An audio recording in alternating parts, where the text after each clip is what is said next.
तुम नहीं उमड़ रहा है, तुम्हें और सेवा करने की जरूरत है, तुम्हारे चित्त को और शुद्ध होने की जरूरत है। इसका उद्देश्य क्या है इन सारी चीजों के करने का? हमारा चित्त शुद्ध हो जाए। चित्त ही तो शुद्ध नहीं हो रहा है हमारा। भगवान श्री कृष्ण ध्यान योग वाले अध्याय में कहते हैं, उपविश्यासने युंजाद योगम आत्मविशुद्धे।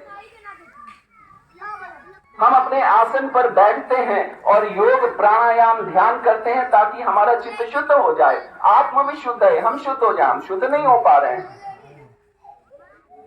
और ध्यान करो और योग करो, उस अवस्था तक अभी पहुंचने की कोशिश करो। लेकिन हमने क्या किया? हमने योग प्राणायाम ध्यान को केवल अपने शरीर का साधन बना दिया। हम काम क्यों कर रहे हैं? घर में काम कर रहे हैं, नौकरी कर रहे हैं, क्यों कर रहे हैं? शुद्धि के लिए कर रहे हैं। योगिनः कर्म कुर्वन्ति संगम त्यक्त्वात्म शुद्ध है। योगी काम इसलिए करते हैं ताकि अपने को शुद्ध कर ले। आसन प्राणायाम ध्यान इसलिए कर रहे हैं ताकि अपने को शुद्ध कर ले। बच्चा इसलिए पाल रहे हैं ताकि हमारी शुद्धि हो। और हमने तो दुनिया भर का पेट फंसा रखा है। माफ करिए अगर आपको बुरा लग रहा हो, लेकिन यही सच है। हमने पेट फंसा रखा है। हम नौकरी कर रहे हैं तो हम घूस के लिए कर रहे हैं नौकरी, हम आत्मशुद्धि के लिए नौकरी नहीं कर रहे हैं। हम राजनीति कर रहे हैं तो राजनीति आत्मशुद्धि के लिए नहीं कर रहे हैं। राजनीति हम कर रहे हैं ताकि हमें कुछ पैसे मिल जाएं, हमारा घर चले, हमारी पार्टी चले, हमारे लोग चले। अगर हम राजनीति आत्मशुद्धि के लिए करते तो हम सत्य के साथ खड़े होते, न्याय के साथ खड़े होते, धर्म के साथ खड़े होते। हमारी वृत्ति तो वही की वही है। आश्चर्य की बात है कि हमने राजनीति की वृत्ति को पकड़ा, अध्यात्म की वृत्ति को पकड़ा, गृहस्थ की वृत्ति को पकड़ा, लेकिन हम किसी भी वृत्ति के साथ ईमानदार नहीं हो पाए। और इसलिए समाज वही का वही है, हमारी अवस्था भी वही की वही है।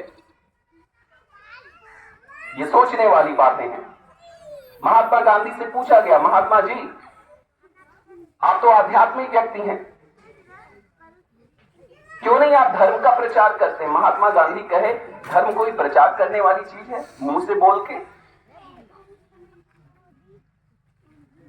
उन्होंने कहा क्यों, सारे लोग तो कर रहे हैं। उन्होंने कहा नहीं नहीं, थोड़ा बहुत बोल दो वो तो चल जाएगा, लेकिन 24 घंटे 31 दिन साल भर ये जो आपका आचरण है ये प्रचार करता है। इससे बड़ा कोई प्रचार करने वाला धर्म नहीं है। धर्म का प्रचार आपका आचरण करता है, और इसी आचरण को हम भूल गए। अपनी वृत्ति के प्रति हम ईमानदार नहीं रह पाए। और जो लोग भी अपनी वृत्ति के प्रति ईमानदार रहे, और आज मुझे रावण का भी नाम लेना पड़ रहा है इस मंच से, क्योंकि रावण अपनी आसुरी वृत्ति के प्रति ईमानदार था, बेहद ईमानदार था। उसने जो किया वो किया और वो कहा।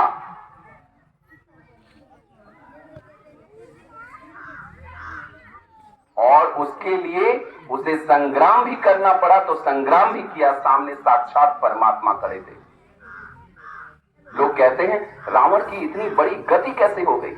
ये राक्षस मारे जाते हैं भगवान के हाथों तो उनकी गति क्यों? इसलिए गति हो जाती है क्योंकि उनके अपनी वृत्ति के प्रति निष्ठा रहती है। ये इधर उधर वाली स्थिति नहीं रहती उनकी। इस वृत्ति के प्रति निष्ठावान होना परम आवश्यक है। तो जो चीनी संत थे, आज उनको नमन करते हुए मैं उनकी बात को याद कर रहा हूं। हमारे चारों तरफ हमारे ग्रंथ ऐसे उदाहरणों से भरे हुए हैं। संत तुकाराम बनिया थे, दुकानदारी करते थे। जो आता था उनकी दुकान पर उसको परमात्मा का अवतार समझकर उसकी सेवा किया करते थे।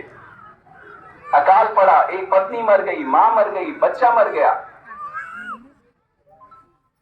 क्योंकि उन्होंने अपना काम अच्छे से किया था, अपनी वणिक वृत्ति के साथ समझौता नहीं किया। इसलिए जब संत तुकाराम के मन में वैराग्य उपजा उस अकाल के बाद, तो उनके सामने एक ऋषि प्रकट हो गए और प्रकट होके कहते हैं कि अब तुकाराम तुम्हारा संसार का काम पूरा हो गया, राम कृष्ण हरि भजो। और उन्होंने राम कृष्ण हरि भजते भजते जिन अभंगों की रचना की, हजारों अभंगों की रचना की, आज वो महाराष्ट्र में किसी भी ब्राह्मण से के द्वारा रचे गए पदों से ज्यादा प्रसिद्ध हैं। वह प्रेम, तो हमारा जो प्रेम है वो न मरे। बजरंग बाण तो पढ़ रहे हैं, हनुमान जी के प्रति प्रेम ही नहीं है। और वो शुरू शुरू में ही कहते हैं, निश्चय प्रेम प्रति दिते विनय करें सम्मान। प्रेम तो आवश्यक है। बजरंग बाण पढ़ रहे हैं, लेकिन हमारा अहित कर रहा है, हित नहीं कर रहा है। क्यों? क्योंकि बजरंग बाण की शुरू में ही लिखा हुआ है, जय हनुमंत संत हितकारी। वो संत का हित करने वाला है, असंतों का हित नहीं करेगा, दुष्टों का हित नहीं करेगा। संत बन जाना है, अपनी वृत्ति के साथ ईमानदार हो जाना है, अपनी सेवा के साथ ईमानदार हो जाना है, अपने भजन के साथ ईमानदार हो जाना है, अपनी राजनीति के साथ ईमानदार हो जाना है। जो हमारे साथ जुड़े, 2-4 लोग ही जुड़े रहें, लेकिन उनके प्रति हमारी निष्ठा ईमानदारी वाली निष्ठा रहे, उनके साथ हमारा प्रेम रहे, अपने गुरु के प्रति ईमानदार रहे, निष्ठावान रहे। वह प्रेम प्रकट हो, हमारे रोए रोए से वह प्रेम प्रकट हो। और नहीं हो रहा है, कोई बात नहीं, अपना काम करते रहिए, अपने पुत्र को ही प्रेम दीजिए जहां आपका प्रेम हो। हमारे आश्रम में एक कहानी आती है, एक आदमी एक संत के पास गया, संत से कहा, जी हमें कुछ भजन दे दो। उन्होंने कहा, क्या भजन दो? किसको प्रेम करते हो? किस देवता को प्रेम करते हो? उसने कहा, जी कोई देवता मुझे पसंद नहीं है। कहे, घर में कोई पसंद नहीं? कोई नहीं पसंद है। कौन पसंद है? जी हमको हमारी भैंस पसंद है। उन्होंने कहा, अपनी भैंस पे ध्यान दिया कर, आंख बंद करेगा तो भैंस ही तुझे दिखाई देगी, उस भैंस के बारे में सोचा कर, जिससे प्रेम है उसके विषय में सोच। वो भैंस को ही प्रेम करते करते पा गया ईश्वर को। जो हम लोग जिस बार बार जिस वर्ण व्यवस्था की